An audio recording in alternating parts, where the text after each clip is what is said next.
Assalamualaikum warahmatullahi wabarakatuh. Baiklah, saya Wifri Aziza, saya dari Pendidikan Teknik Elektro. Di sini saya akan menjelaskan tentang UAS Elektronika Analog dan Digital saya, di mana yaitu tentang sistem bilangan.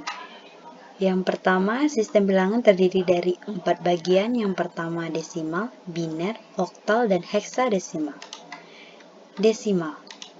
Desimal merupakan sistem bilangan basis 10, yaitu sistem bilangan yang menggunakan 10 digit angka 0, 1, 2, 3, 4, 5, 6, 7, 8, dan 9. Contoh 8, 5, 9, 8. Posisi digit dari kanan dapat kita lihat seperti ini, dan position value dapat kita lihat seperti ini, atau juga seperti ini. Selanjutnya yaitu biner. Biner merupakan bilangan basis 2, yaitu terdiri dari 0 dan 1. Contoh, seperti ini. Dan posisi digit dari kanan dapat kita lihat seperti ini. Yang ketiga, oktal. Oktal merupakan sistem bilangan basis 8, yaitu terdiri dari 8 simbol. 0, 1, 2, 3, 4, 5, 6, 7. Contoh, seperti ini. Posisi digitnya dari kanan seperti ini, atau juga seperti ini. Yang keempat yaitu heksadesimal. Heksadesimal berasal dari kata heksa yaitu 6 dan desimal yaitu 10. Jadi heksadesimal merupakan sistem bilangan basis 16 terdiri dari 16 simbol yaitu 0, 1, 2, 3, 4, 5, 6, 7, 8, 9.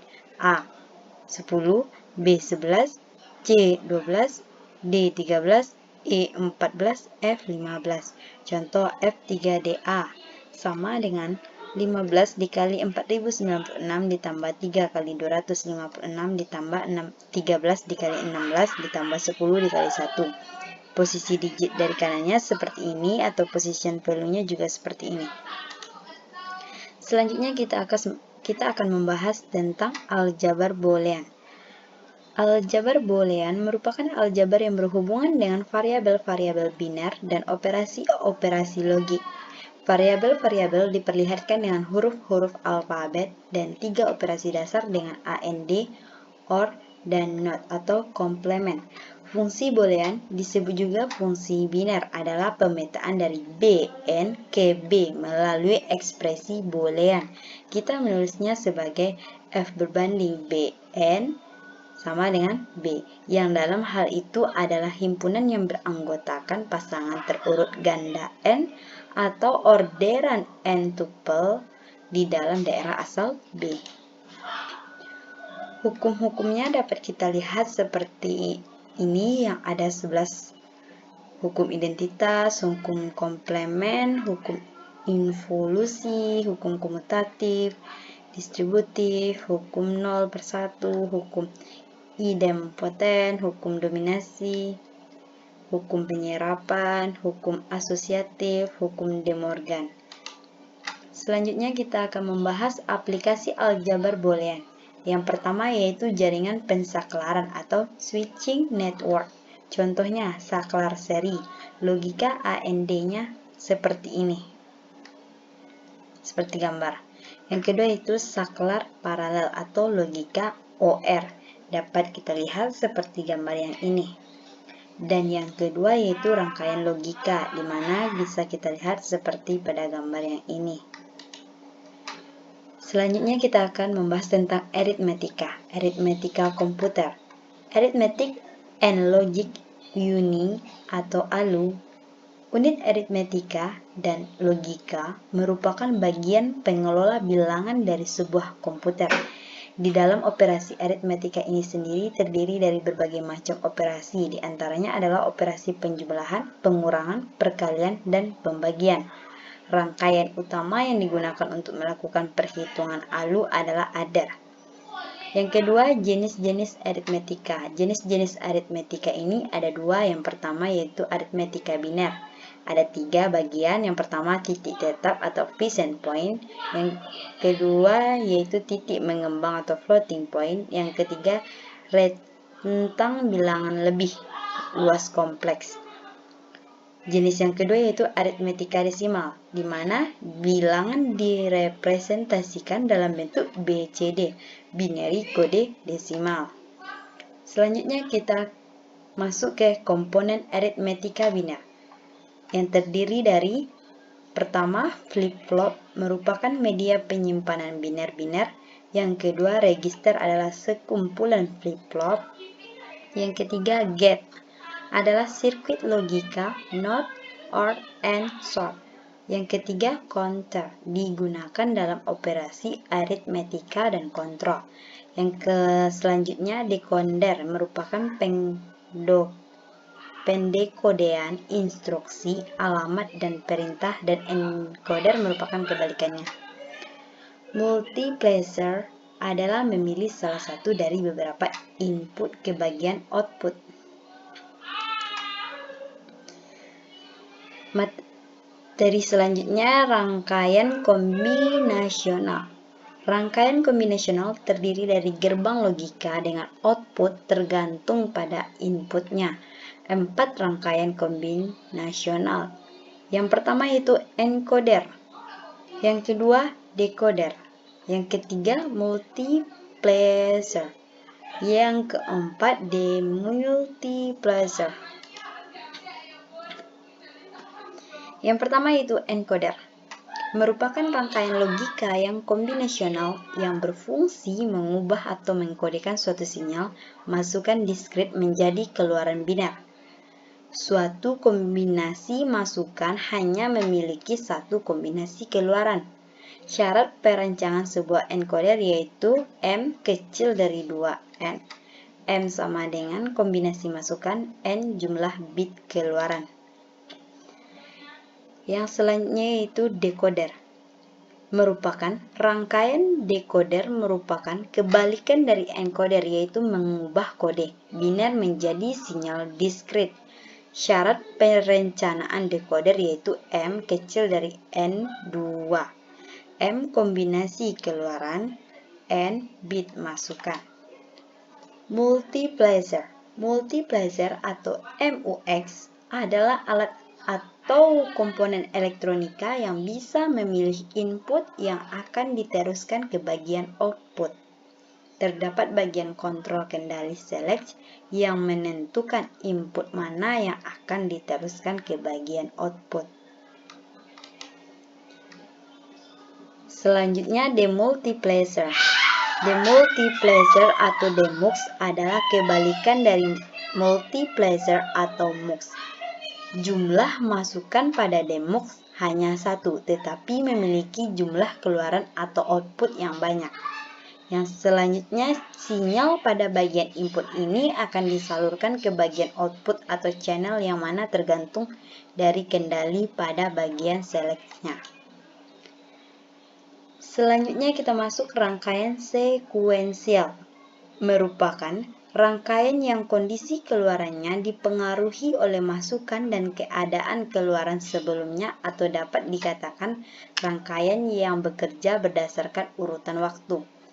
Ciri rangkaian sekuensial yang utama adalah adanya jalur umpan balik atau feedback di dalam rangkaiannya. Rangkaian sekuensial dapat dibedakan menjadi rangkaian sekuensial sinkron dan rangkaian sekuensial asinkron. Yang pertama, flip-flop, yang kedua, counter, yang ketiga, register, yang keempat, memori, dan yang kelima, ASM. Kita masuk kepada flip-flop. Flip-flop adalah rangkaian utama dalam logika sekuensial.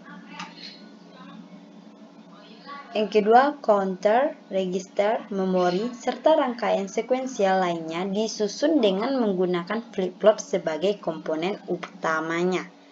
Ciri utama dari flip-flop adalah keluaran key dan key action adalah selalu berlawanan atau stabil. Jika key sama dengan 0, maka key aksen sama dengan 1. Jika key sama dengan 1, maka key aksen sama dengan 0. Karena kondisi 2 keadaan ini stabil, rangkaian flip-flop dinamakan juga dengan rangkaian bistabil.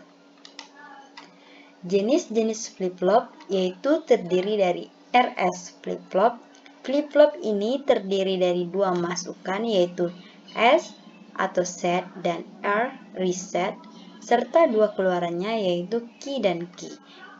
Kondisi set adalah kondisi ketika key berlogika 1, sedangkan kondisi reset adalah kondisi ketika key berlogika 0. JK flip-flop merupakan penyempurnaan dari flip-flop RS pada kondisi masukan J sama dengan 1 dan K sama dengan 1, membuat kondisi keluaran berlawanan dengan kondisi keluaran sebelumnya. Jenis selanjutnya yaitu D flip-flop, merupakan flip-flop RS yang memaksa untuk memiliki satu masukan dengan R selalu berlawanan dengan S, sehingga kondisi SR sama tidak akan pernah terjadi. Selanjutnya yaitu T flip-flop. Flip-flop T atau flip-flop toggle adalah flip-flop JK yang kedua masukannya 9J dan K0 digabungkan menjadi satu sehingga hanya ada satu jalan masuk. Karakteristik dari flip-flop ini adalah kondisi keluaran akan selalu toggle atau berlawanan dengan kondisi sebelumnya apabila diberikan masukan logika 1. Sementara itu, kondisi keluaran akan tetap atau sama dengan kondisi keluaran sebelumnya bila diberi masukan logika 0. Counter. Rangkaian counter atau penghitung adalah logika sekuensial yang dapat dipergunakan untuk menghitung jumlah pulsa masuk dan dinyatakan dengan bilangan biner. Sesuai dengan namanya, 4-bit binary counter adalah suatu rangkaian logika yang terdiri dari 4 buah flip-flop yang mampu melaksanakan perhitungan sampai bilangan 16. Yang selanjutnya yaitu register. Register adalah memori berukuran sangat kecil dengan kecepatan akses sangat tinggi. Register digunakan untuk menyimpan data dan instruksi yang sedang diproses. Sementara itu, data dan instruksi lainnya yang mampu menunggu giliran diproses akan disimpan dalam main memori. Memori adalah pusat dari operasi pada sistem komputer modern, berfungsi sebagai tempat penyimpanan informasi yang harus diatur dan dijaga sebaik-baiknya. Memori adalah array besar dari word atau bit yang disebut alamat.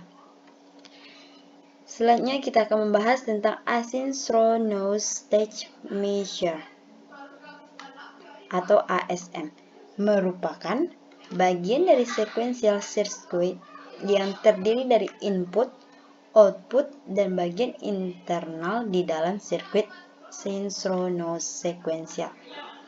Perbedaan bagian internal synchronous stage dengan asynchronous stage terletak pada clock pulsenya.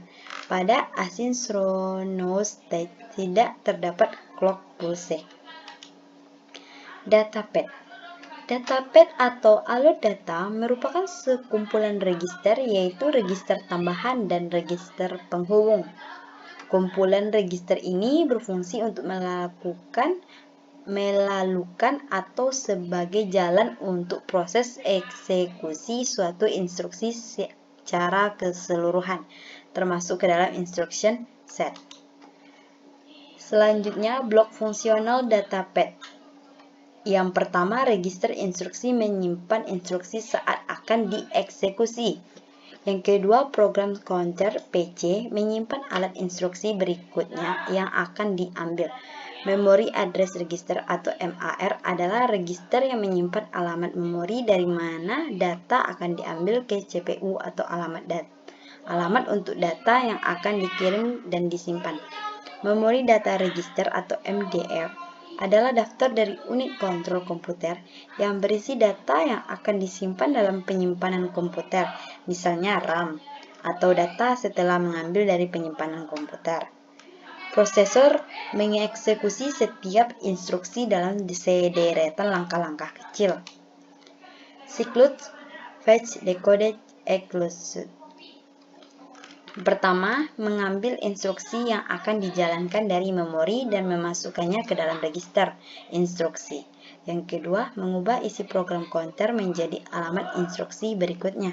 Yang ketiga, menentukan jenis instruksi yang baru saja diambil. Yang keempat yaitu jika instruksi menggunakan word di memori, maka alamat memori tersebut dipastikan keberadaannya. Yang kelima, mengambil word jika diperlukan ke dalam register CPU. Yang keenam, mengeksekusi instruksi.